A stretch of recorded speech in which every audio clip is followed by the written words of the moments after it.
जय हिंद दोस्तों, बहुत बहुत स्वागत है आप सभी का आपके अपने चैनल छत्तीसगढ़ युवा शक्ति में।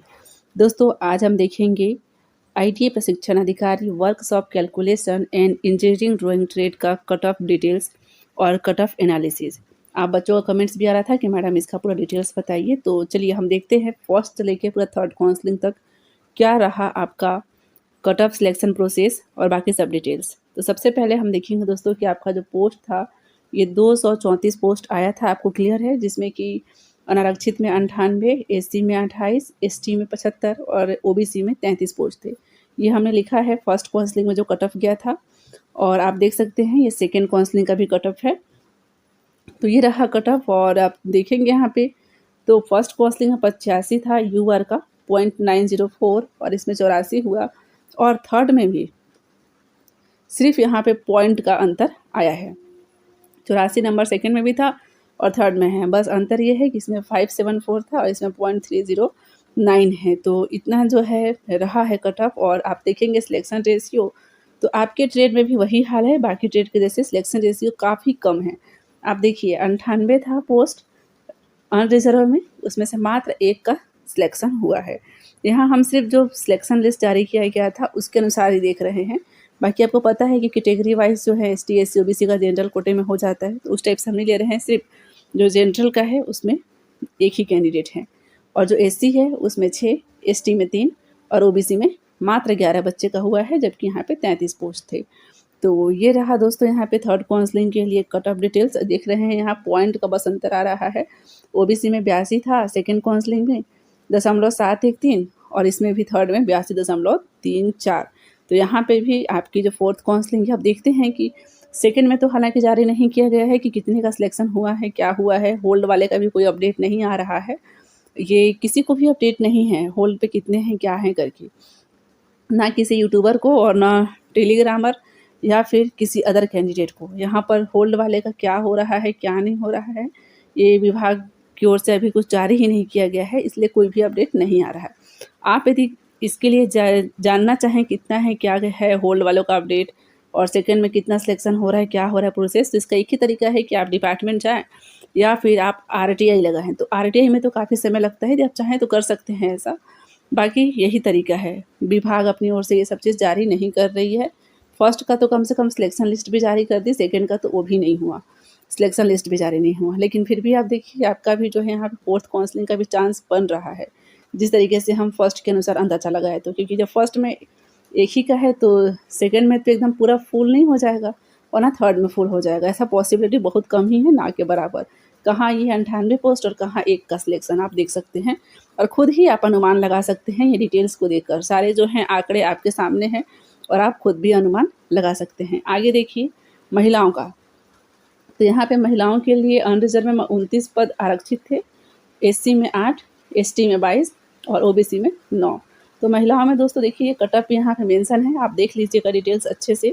एक एक करके हम यहाँ पे रीड करके नहीं बता रहे हैं, वरना आपको भी बोर लगेगा। बाकी आंकड़े तो आपके सामने हैं, आप खुद ही आंकड़ों को देख सकते हैं, कैलकुलेट कर सकते हैं कि आगे क्या पॉसिबिलिटी है फोर्थ काउंसलिंग के लिए, और सेकेंड में भी कितने लोग का सिलेक्शन हुआ होगा। जब फर्स्ट काउंसलिंग में मात्र 2 बच्चे का सिलेक्शन हुआ है अनरिजर्व में, तो सेकेंड में तो पूरा पोस्ट फुल नहीं ही हुआ होगा, और ना थर्ड में भी होगा। तो ये पॉसिबिलिटी ज़्यादा है कि फोर्थ काउंसलिंग भी यहाँ पे हो सकती है। और सेम चीज़ महिलाओं हेतु भी कि आपका भी जो सिलेक्शन लिस्ट है सेकंड का और होल्ड का कोई भी अपडेट नहीं आ रहा है, तो आप डिपार्टमेंट जा सकती हैं, नहीं तो फिर आरटीआई लगा सकती हैं। बाकी आंकड़े आपके ये समक्ष हैं। तो आप देख सकते हैं कि यहाँ पे एससी में 2 महिलाओं का हुआ है, जबकि 8 पोस्ट थे, और एसटी में 22 में से मात्र 1 का हुआ है, और ओबीसी में 9 थे, जिसमें से कि 2 का हुआ है सिलेक्शन।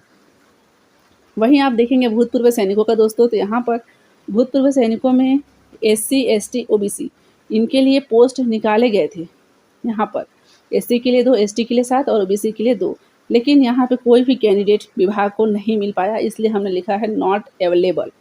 ठीक है, और जो अनरिजर्व थे उनमें 9 पोस्ट निकाले गए थे और ये कट ऑफ गया, लेकिन सेकंड के लिए यहाँ भी लिस्ट नहीं निकाला गया है, कोई भी कट ऑफ, और कोई भी थर्ड काउंसलिंग के लिए भी कोई अपडेट इनका नहीं आया है, जबकि पोस्ट इनका नहीं ही फुलफिल हुआ है।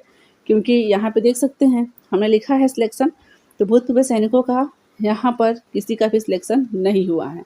वहीं आप देखें दिव्यांगजन, तो दिव्यांगजन में भी किसी का सिलेक्शन नहीं हुआ है, लेकिन आप देख सकते हैं कि कट ऑफ में फासला आया है।